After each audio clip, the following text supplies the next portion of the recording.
But I think that's the problem. Like, maybe we shouldn't be holding the exact same template to each and every student, and Yeah. maybe meet them where they're at as an individual.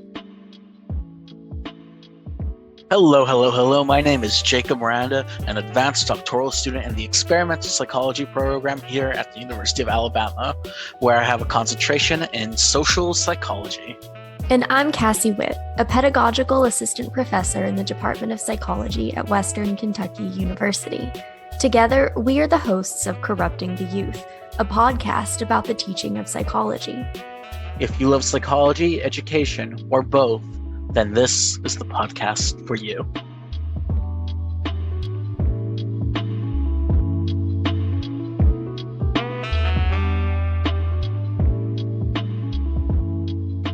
Hello, hello, hello, beautiful people. Welcome back to Season 2, Episode 3, I believe. We're already 33% of the way of Season 1.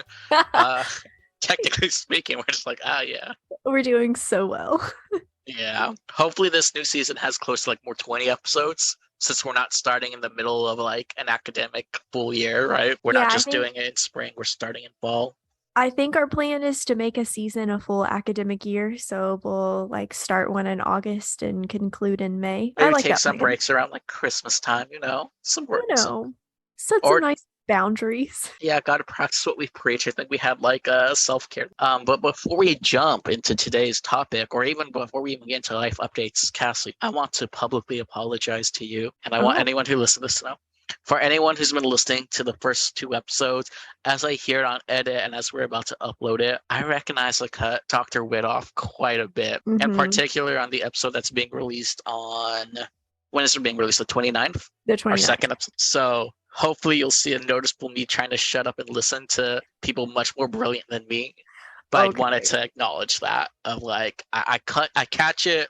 I don't want to be that person. You know what? I appreciate you acknowledging it and apologizing and, making a real conscious effort not to do it anymore.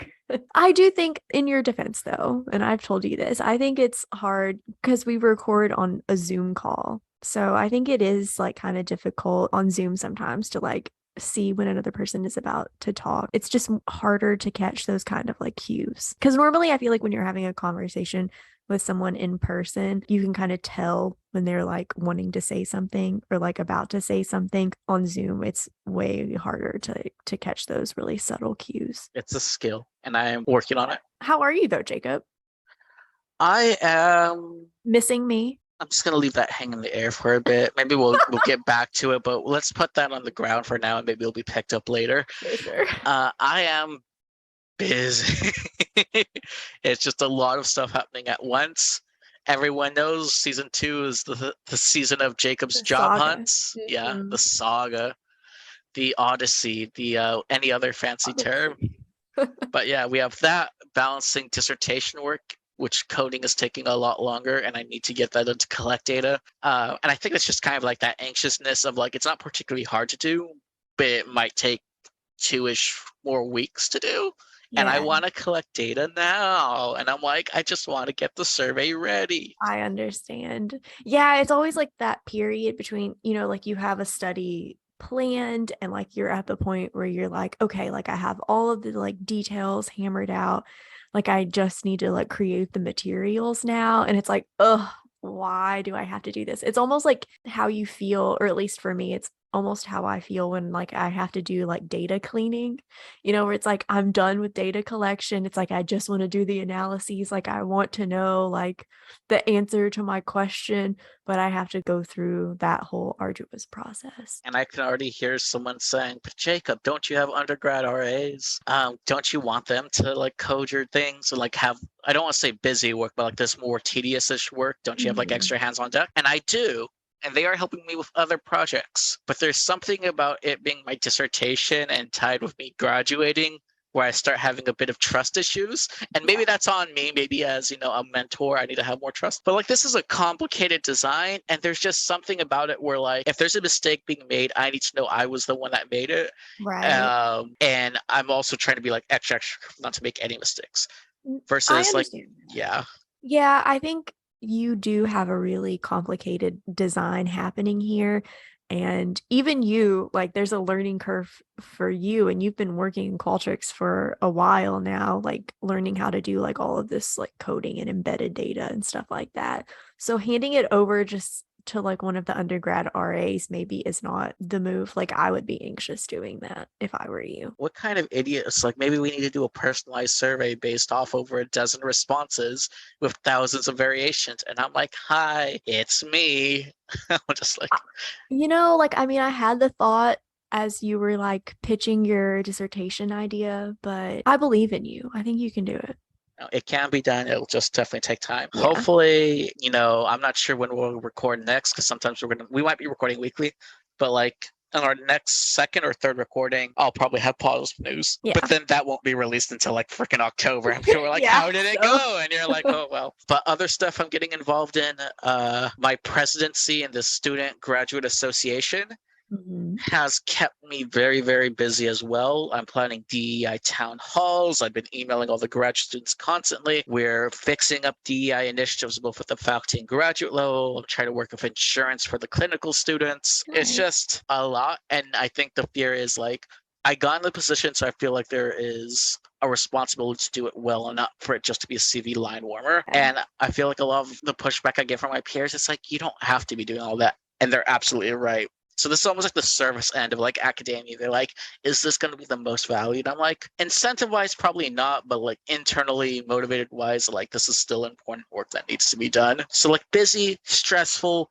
but like I'm busy and stressed for all the good things, for like all the right things, right? Yeah. Like it's not like, oh my God, it's chaotic and Cassie's beating me behind the scenes of her podcast mic. And I'm like, oh God, this is so awful. And I'm a podcaster because, like, let's do that. I Cassie, think can I tell them the secret, though? Can I tell them what the I'm excited secret. for? Yeah, or give them a hint? We Uh have a series of guests, not oh, just me too. one or two, several guests lined up to be interviewed. People from both UA and big leadership positions, but Hmm. people from, oh, I don't want to say names, but I think it's like Michigan. And then we Hmm. also have someone from Kentucky that's Yeah. not from your institution that you're Right. currently working on right now. So like we're getting a series of people, leaders in the field for teaching. And hopefully like season 2 can also just be the season of like more interviews and like hearing these cool established folk how they navigate pedagogy. Yeah, I So think that there are definitely some great teachers out there, and I'm excited that we're going to get to speak to some of them. And these are all of these guests we specifically curated because they are teachers that we really respect and think are cool and are doing some awesome, innovative things. yeah. And hopefully there'll be an opportunity to tie in that stuff with your own dissertation work and we can actually have an episode dedicated to that. So Yeah. I guess as a like one update for me, I don't know if I've said this in a past episode. I submitted my dissertation as a symposium for the upcoming Teaching of Psychology conference this October in Pittsburgh, and that was accepted. So if anybody wants to meet me in person, I'll be in Pittsburgh in October. Come see my talk. all right, now I must ask. So I did my vent session of like and vomited. But Hmm. Cassie, you are, and I'm sure this is anyone who starts a new job, is going to a new place, and it's actually starting fall semester starting for both of us, right? Yes. And this time I kind of got my routine down of how to teach a class as a doctoral candidate and got that. You're a new faculty member with like faculty meetings and probably heavier schedule or class schedule than just one or Hmm. two courses. What's going Yeah. on in your life? Oh, a lot. So I am for my position teaching a 4-4 load. So I'm going from teaching like one class a semester to teaching 4 classes. So this semester I'm teaching 2 sections of social psychology, and then I'm teaching a research methods class with a lab. I am nervous like for myself because it's going to be, I think, a little bit exhausting. So like all of my classes are on Monday, Wednesday, Friday, and I have never experienced like teaching classes like back to back to back like that. So I think that's going to take some adjustment and getting used to, but I am really, really excited about them as well.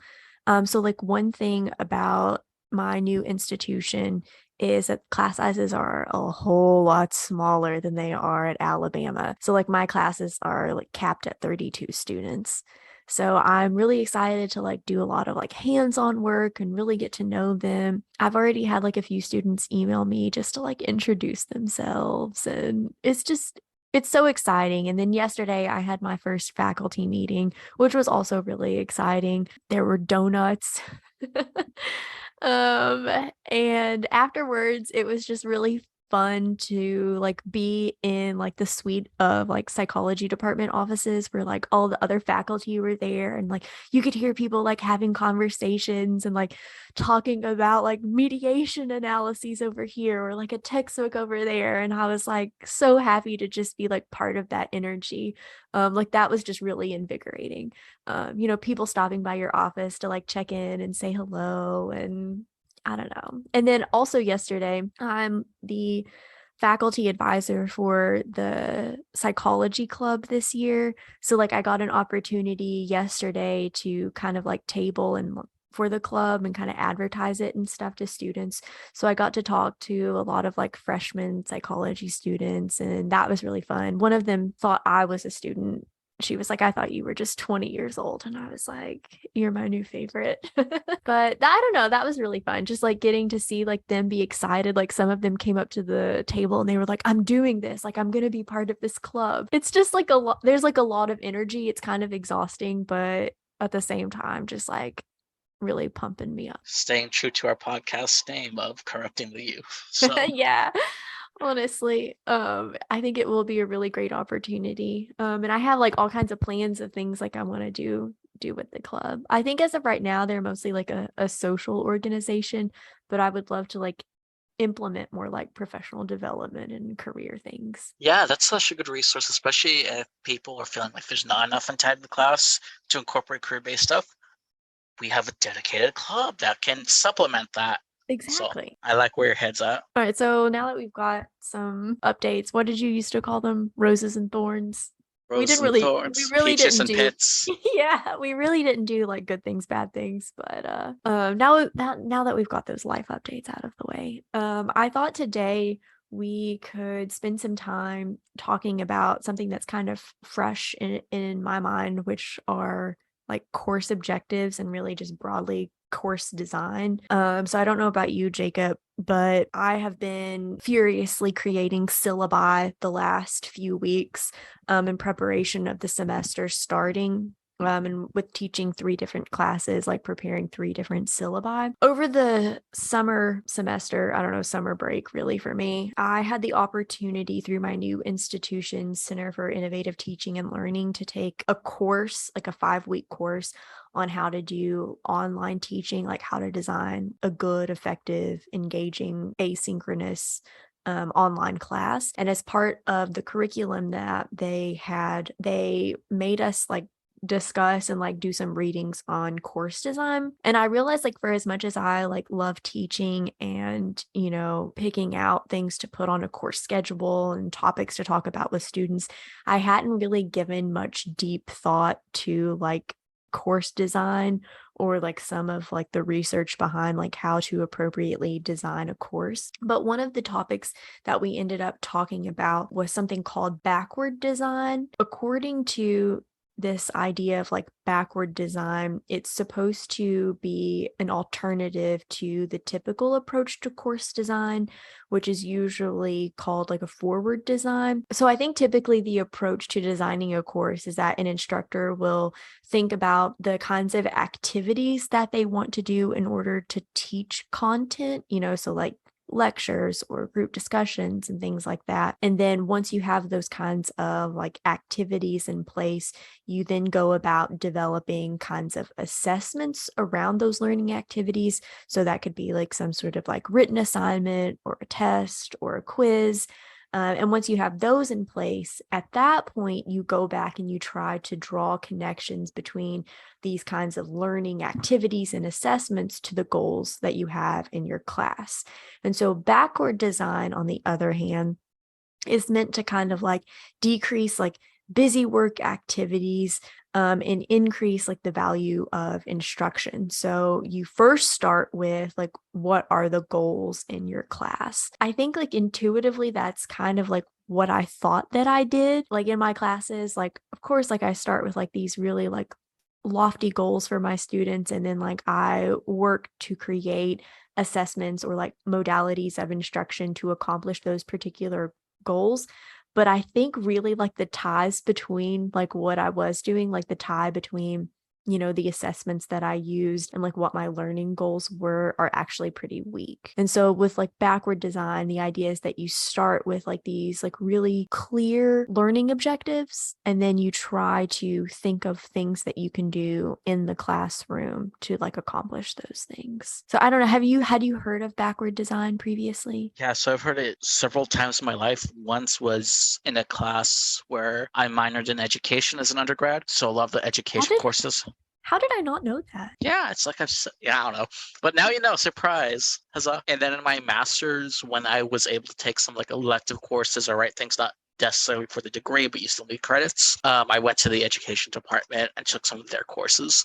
And so, at least to my understanding, a lot of like what you go to school for, get your master's in education, and I guess doctorate, you just do research. But like the big takeaway isn't necessarily how to, it's not like a communications degree where it's like how to give the best lecture. A lot of it's more like the science of course design. And so like there's a whole class dedicated to backward design. So I have heard of this concept before. And colloquially, I think you and I have both heard of this, right? Of start with the end in mind. Mm-hmm. So, I mean, you already described it, but I'm going to sum it up. But the general like 3-step process is one, people are like, let me choose a topic that I think is interesting, right? Step 2, let me start preparing lectures about those topics or a series of lectures or activities. And step 3, typically in grading, you give some sort of homework assignment, test, or project. And when you go from one step to 1, 2, and 3, that's kind of the forward approach that you're taking.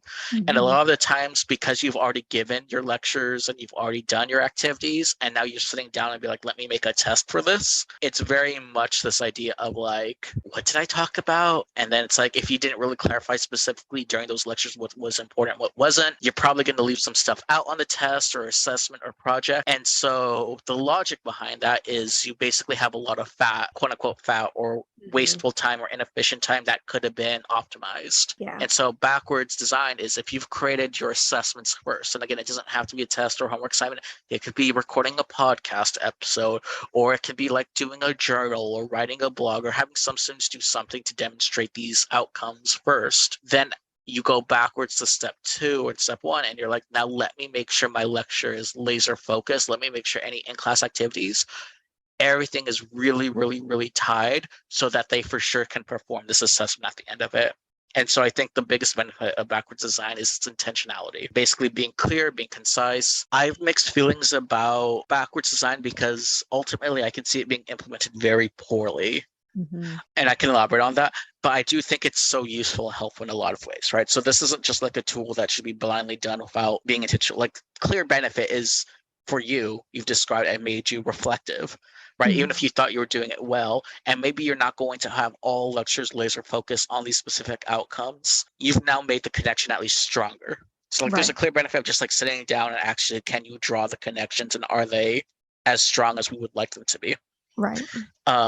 Here's kind of like the most negative way I can see it being implemented. Someone says, hey, here are my 3 learning objectives.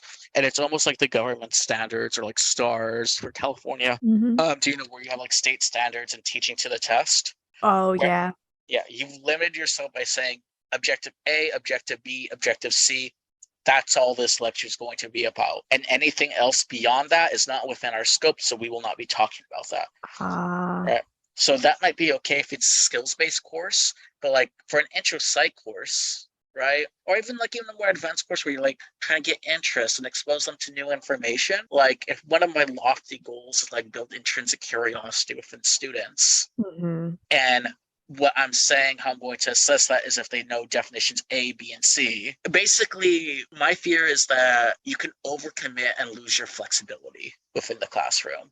So you're Well, following it so strictly where you're not giving yourself room to like, if the class needs to adapt or the students have a different interest or they ask a good question, and you're like, I don't want to waste time. We need to stick with what this pre-planned lecture is. right, because it doesn't fit into like this little box that I've created for what should be accomplished in this class. Yeah, to be clear, it's not, I'm not saying this is how it is implemented often, and this might be a very rare thing, but I can see someone sticking to that script of like, the objective is the objective, and listen, this is just the objective. Right. I mean, I think that at least the way it was presented to me in this class that I took, it was like you start off with like these like larger course objectives that are still like clear, concise, and measurable, but are still pretty broad. And then from there, you can create weekly objectives that fit into that box, but can be like a little more tailored to like the specific content that you want to talk about that particular week. So you don't have to just be like, one of my course objectives is that they learn these definitions or, whatever. Like that could be like a smaller weekly objective that fits under the umbrella of like this kind of more like broad idealistic objective that you create in the course. I mean, like I said, I think for the most part, it's a strong positive. I think it's something that most teachers don't actually, or most professors don't actually do. I think we just kind of like all lecture at students, and then we're just like, well, here's a test that I gave 10 years ago and I've been reusing. Right. Yeah. I mean, when it comes to course objectives, though, I feel like I sit down and I like have my course planned out, and I'm just like, okay, now I have to come up with these like course objectives. And then I usually just like look at someone else's syllabus and I'm like, what were your course objectives?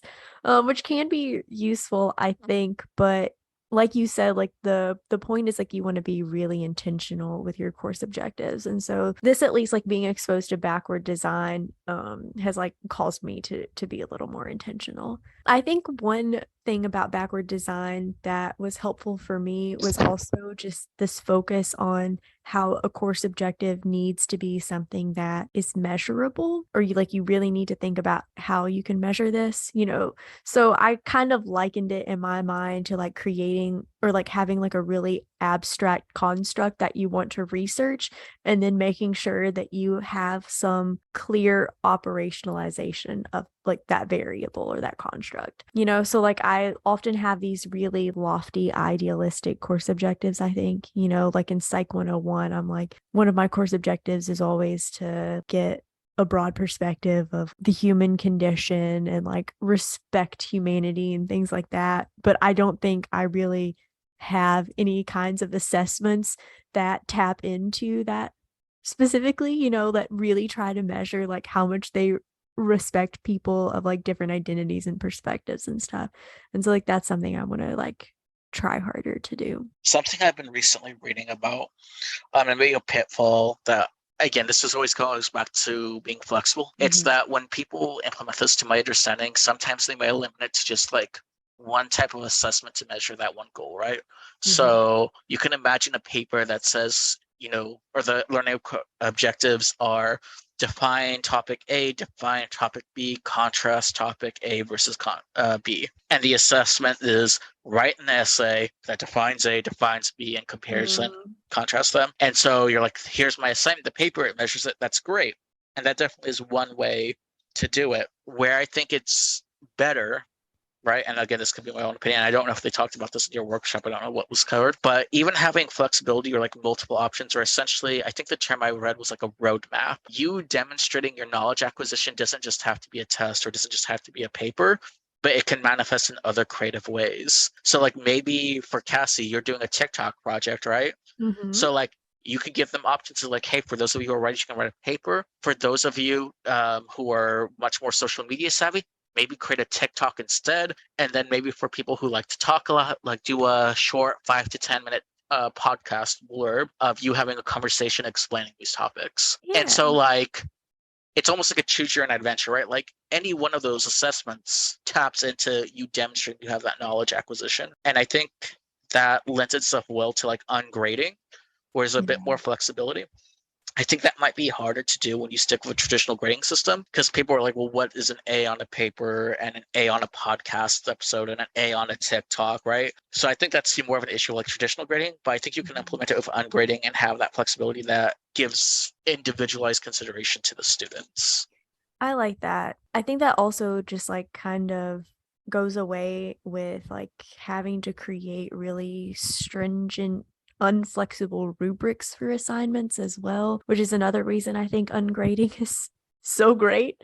Because like sitting down and like trying to be like, this is what an A is on this assignment and stuff is just not fun to do. That's also my fear with this backwards design in its worst, and my personal view, its worst Mm-hmm. version of being very, very strict. It's people can be like, and I created a rubric, so because I created a rubric, it can't be biased. There's a Mm-hmm. lot of great articles, and maybe we can link it in the resource notes about just because you created a rubric, it's almost like grades. You've created your subjective categories of what counts as a 5 out of 5 or 3 points out of 5. And so I know people like to house or tote it as like, and here is the standard template that I'm holding to each and every student. But I think that's the problem. Like maybe we shouldn't be holding the exact same template to each and every student, and Yeah. maybe meet them where they're at as an individual. But that's my rant on the side. So Well, I think like going back to like what you said about how like it's probably good to have that flexibility and like the kind of like choose your own adventure.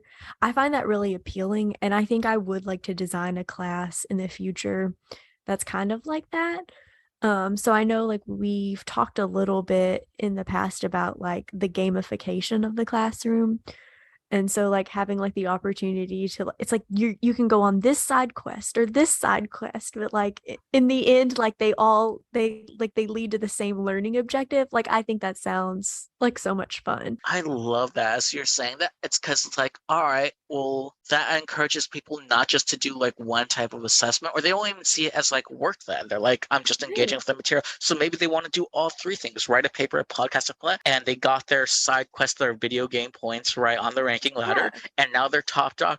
And it's like, all of it is just a trick, right? Because the trick is Yeah. like, we got you to learn, and their eyes are like, I want a competition. I think you pointed out probably one of the biggest flaws or biggest downsides, I would say, and maybe Mm-hmm. not downside's the word, biggest challenge. Even if you just have a single assessment, right? So even not playing all several different types of assessments to get the same thing and being really creative, if doing appropriate course design at its most like basic fundamental level with backwards design in mind, it's a lot of reflection and a lot of work. And so just because we're saying you're being more intentional, that really means sitting down and thinking deeply and not just writing some random like, oh, they're going to write a paper for this or do that. It's sitting down and really, really, really saying like, is my class the best that it can be? How can I do this better? Yeah. Add into the mix all the additional elements, and that could take a summer to like design a holistic course ready to go. So I'm Yeah. glad that you implemented like the idea of like, listen, maybe I'm not doing all the things I want to now, and that could be implemented in a future iteration of the course, because that's not something you could do in a day or in a week and be like, I've No. developed a full course that's blah blah blah catered to, like, no, it's going to be like a month or two, and there's going to be stuff that in the future doesn't work, and you're going to be like, Yeah. okay, let me revamp it some more. This is like one of my things, especially in like the past few weeks. One, just like sitting down to create new syllabi, and then like also taking this class and like talking to a bunch of like other teachers. I'm like, man, am I ever gonna be satisfied with my classes? Like I feel like there are just so many different things that you can do. There's always room for improvement. Like I always feel like I should be changing and shifting things and experimenting. And maybe that's good, you know?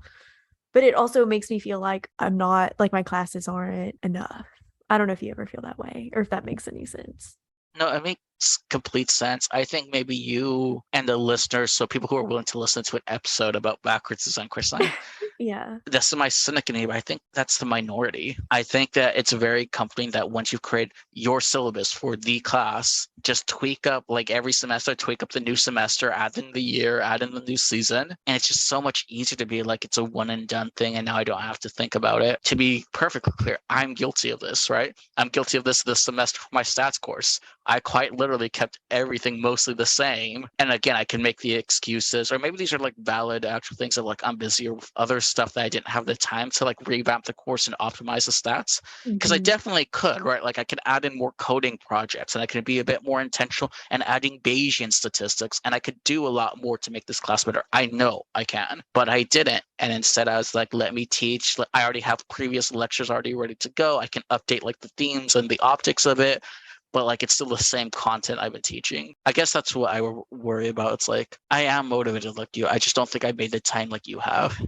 And so Yeah. like that's something I need to work on, because you took 5 week workshop on this, and I'm like, I didn't, and it's not something that was on my mind. I know it should be on my mind, but it isn't. Well, I primarily did like the 5 week workshop because I'm teaching an asynchronous online class, which I've never done before, and I wanted to learn about how to do that Yeah, how do effectively. you build a community? That could be a separate episode. How do you build a community when everything's asynchronous? Yeah, I honestly think that would be a really great thing to do to talk about. But I'd also like never taught this class before. So one, it's a new prep and it's in this modality that I've never done before. So like I wanted to kind of like give myself, I don't know, some knowledge about like how to do this correctly. And I do think that this workshop was incredibly helpful for like giving me ideas and stuff. And connecting this with backwards design, again, always the main advantage being intentionality. You do have to be a lot more intentional with an asynchronous class, right? You Like do. Yeah. it's very hard to be like flexible and adapt to what the students are currently saying when there's not the traditional lecture and Yeah. everyone's at home and maybe they're posting on a discussion board, but like that's not the same. It's like, And I think that there is this temptation with like an online class like this where it's like you just get everything ready to go and then you start it at the beginning of the semester and then you can just kind of disappear. But I don't want to disappear, you know, like I want to engage with them and like you said, like try to build some kind of community. I'm anticipating it to be a challenge. nope, I definitely experienced those classes in my master's course. Yeah. And like you'll like Oh, me email too. them and they're like, no, just follow like all the things are like set to like release on certain dates, but like there's no actual interaction with real people, it feels like. Yeah. It's like this module is now open. Read this, take this test. Mm-hmm. Or the more traditional thing is please respond to this discussion board. Please respond to 2 other people who have posted. And then like the replies are always, because no one really checked, or at least the instructors I had never actually even gave qualitative feedback on those or tried to engage in it. It was mostly like this idea of, wow, Cassie, you said point A. That really made me think, period. Yeah. Point A is a good point, period. Did you think a little bit, do you think this also applies to situation B, question mark? And then the original poster doesn't even respond to that. Mm-hmm. Like that's all the replies on an online. I don't want to like bash like online courses, but like when it's run poorly, and it's so easy to run one poorly, that's the type of engagement, that's the type of education you get. I mean, I go back and forth. Like I feel like at some point this semester in my online class, I'm probably going to have them do a discussion board. Like I'm still in the process of like creating the modules and stuff. So like this is kind of like we'll do it as the semester goes on. Like I kind of want to see like what kinds of assignments work and what doesn't. But I remember absolutely hating discussion board posts as a student.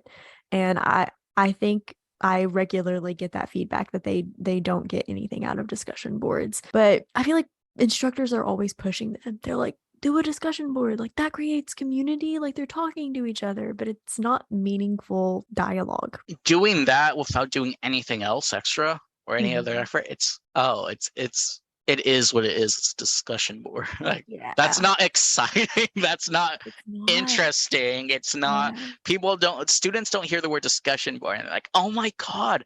People hear, oh, we're gonna make TikToks in this class. That's like, are you gonna implement any like TikTok assignments for your asynchronous class? I think that would be cool. So like to have them like see each other and like talk with one another and be like, hey, like I think at some point like or in the semester, like one of my assignments was gonna be like to create a meme. So like that could be fun. You know, maybe like making some sort of like TikTok, like some short little video, like could also be a cool assignment. Like I don't have to limit it to like just the class that I got the grant for. Right. Just so they can actually see each other's faces and like doing little, I don't want to say silly, but like fun dances and like fun. Yeah. Or I know like what's the other really popular Flipgrid, that's like another like really popular like application to like make like videos to share with people. Oh, I was like, is this newest social media? Is the new thing? No. Is it more like a it sounds more of a pedagogical app name. Yeah. Flipgrid. Yeah, it is. I was like, this doesn't sound like Twitter or Vine. No. It feels weird that a lot of instructors that I noticed don't actually tell the students what they want them to learn in the lecture. So like maybe it's on the syllabus, these broad goals, right? But like my favorite saying that I learned here at UA, for like this general TA workshop is there's this great talker, I forget his name, he's in communications, but his main thing is tell your audience what you're going to say, tell them what you told them you were going to say, and then tell them what you just told them. And it's very much emphasizing, like, be very, very clear tell your audience what you want from them. And so, like, if your learning outcomes is like, hey, this is what I want you to get out of this lecture or this assignment or this group work, right? So we're going to do this group work. Here's what the goal is. Then you have them do it. And they're like, all right, now we'll do a reflection or talk to your students. Did we meet that goal? Maybe we didn't. What can we do more? Something else that, like, a piece of advice that I got this week from like a seasoned faculty member here was you need to try and get the students to vocalize like why you just did a particular activity or like talked about a particular topic, like what did that accomplish? Because like that really helps them kind of latch onto the material, right? If they can understand why you had them do something, like often they implicitly understand like why you're having them do like a think, pair, share or like a specific like group discussion or something, but like getting them to vocalize it is actually really helpful for them too. 110% agree. Actually, 105%. I disagree that all students implicitly know why they're doing something. Yeah. But I do think there are some students who are like, I'm doing this because I was told to do it. I don't actually get why, right? Even for you, it might be very obvious that like, hey, we talked about t-tests and stats, and now I'm making you run a t-test assignment, right? And people would hopefully get like, oh, he's making us run it so we can apply the knowledge we had. And sometimes it feels like, oh, we're just doing this random thing that's not connected with. I've had students kind of like have that issue where they're like, where they're just like, why though? Why? And I think why is always an important question. If you can't answer why, then that's a good question. Why are you doing this then? Yeah. For like even this like 101 course, why are we talking about, I don't know, Milgram's obedience study, right? Like it's a cool study, but like, why should I care about this in my personal life, right? There's a lot of reasons why you should care about this in your personal life. And if you didn't tell them that, you should. There was a quote that made me think of you. Okay. From the National Research Council in 2012. I know I'm pulling at Cassie with these names, dates, years. Right. But I like this idea that any education that focuses predominantly on the detailed products of the scientific labor, the so-called facts of science, without developing how these facts were established or ignores the many important applications of the scientific process, is in fact misrepresenting what science is. Ooh, that does sound like me. Yeah, and I think we've kind of discussed this before of like we can either teach in a class a bunch of facts, right? Quote unquote facts are the product of science, but we're not teaching them how the sausage is made or the science is made. Getting my S's confused. Yeah. I would like to see, or I would like to hope to see, that people who are creating these objectives aren't creating the define A, define B. It's almost like Bloom's taxonomy. How do you pronounce that word? Bloom's taxonomy of words. Yeah. Taxonomy of words. Taxonomy. For listeners who might be unfamiliar with like what Bloom's taxonomy is, say a little bit more about that. Right. So it's essentially a list of verbs, maybe, but it's essentially words or verbs in a hierarchy to try to assess different levels of learning, from superficial learning to like deep learning, right? So if I were to pull up a quick picture, like the most bottom basic aspect of learning or manifestation of learning is simply remembering. So I lecture something and maybe your course objective is, can you remember what was said on this day? Right. So basically like the regurgitation aspect. Yeah. But just because you can regurgitate something and remember something doesn't necessarily mean you understand it. So like maybe instead of just verbatim repeating what I said, can you rephrase this in your own words, right? So that might be a way or an objective of like to show understanding. Can you say this in a different way and still get the core concept? Great. That's kind of like a little bit deeper. Next deeper is like, all right, you get this concept and like this definition in your own words, you understand it. Can you apply this abstract thing to the real world?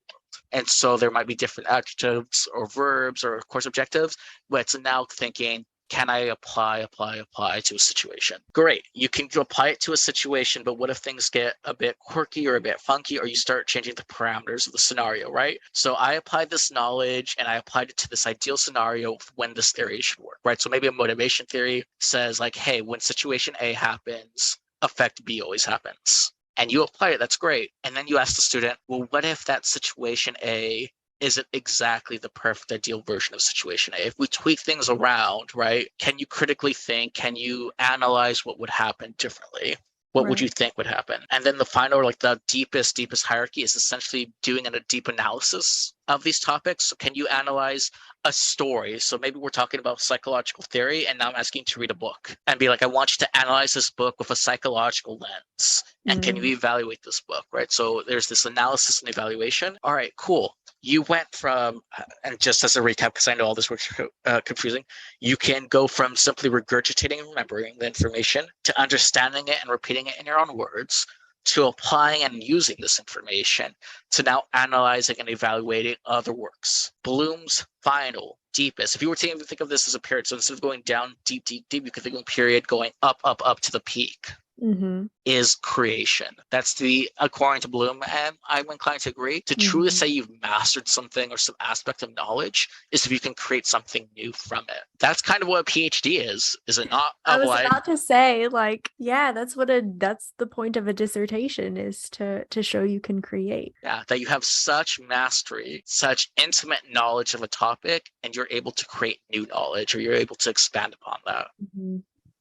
And so a lot of what I would say classes stick with is at the most superficial levels of learning, where they might stick with remember, right? So can you repeat what I said to you back? And that might be like a test. Right. And maybe some people might do like a paper or something of, can you say this in your own words? Maybe at the college level, you see a little bit more of apply, so kind of that middle section, like, can you apply this to a new scenario? But I think it kind of stops there, right? Maybe if you're like a senior seminar, they're like, now analyze. Yeah, I was going to say, I don't feel like every single class should maybe be focused on getting students to like the peak of creation. Like, I feel like that's kind of like the purpose of having capstone classes and things like that, where it's like when you're a 101 student, like a Psych 101 student, maybe you like from that one class. 3 months isn't enough to create something. Yeah, exactly. But like as you advance through your degree and like go to upper level classes, by the end of it, you should be able to create something. So going back to the original point of what I was like slightly,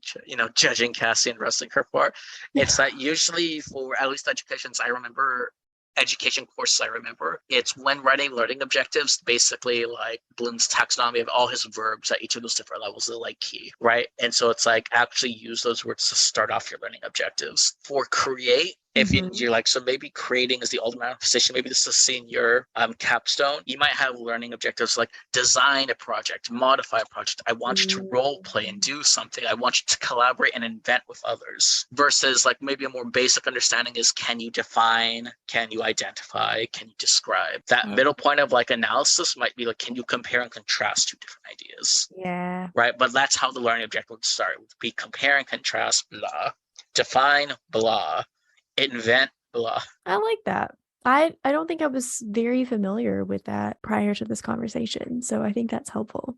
Oh, really? Oh, sorry. Yeah. That's just maybe, I think it's one of those things where like I took so many classes, I'm like, oh, maybe this is common knowledge. And then you realize that what you know might not necessarily always be. Yeah. We can link a reading about it in the show notes too. Oh, yeah. There's hundreds, if not thousands, of papers written on Bloom. Yeah. It's very classic.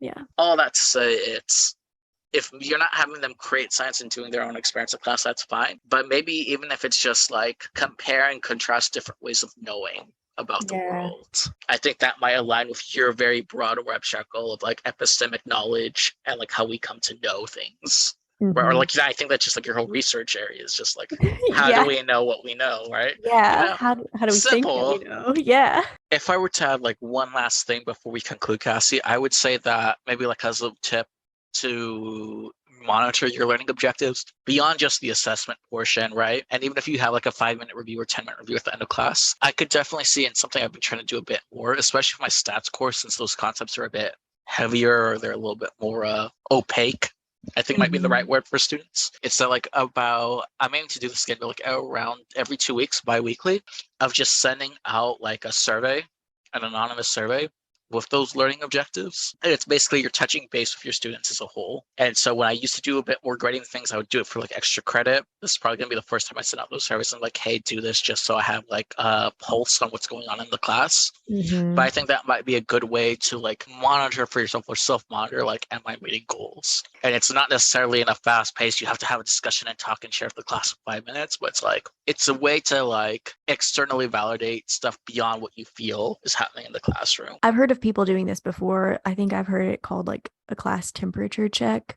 but I think this is like another reason like flexibility in the classroom is so important, right? So like imagine you send out like one of these like temperature checks or like surveys to see how the class is like understanding or if they feel like these goals are being met, and the resounding answer is no. So then like you can take the time to go back and recover some content or do some additional activities to make sure that these objectives are truly being met. And I learned a new term. So classroom temperature checks. Yeah. All right. Well, thank you for talking about course objectives with me today, Jacob. When are you sending me my paycheck for coming on the show? As soon as we get our first sponsor. Okay. Well, I wasn't sure since you're a big, bad faculty member with real money now. I am making real money now, more than that grad student money. I'm not wealthy by any means, but I don't think that was ever an expectation for professors. No one being like, Cassie will be making that bank.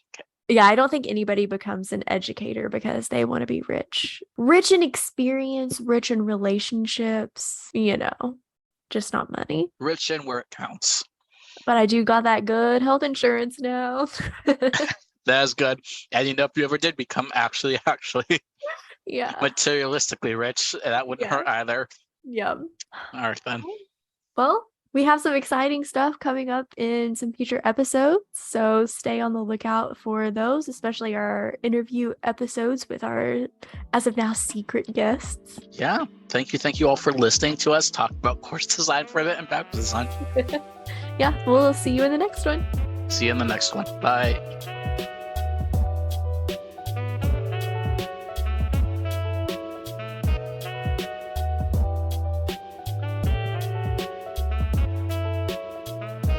Hello again. We just want to thank you one more time for listening to Two Random Weirdos.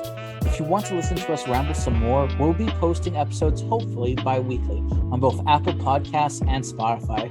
Fingers crossed. If you want to get in touch with us, we can be found on Twitter and Instagram with the handle @corruptyouthpod. Or feel free to email us at corruptingtheyouthpod@gmail.com. Thanks for listening and helping us spread the corruption. Bye. Bye.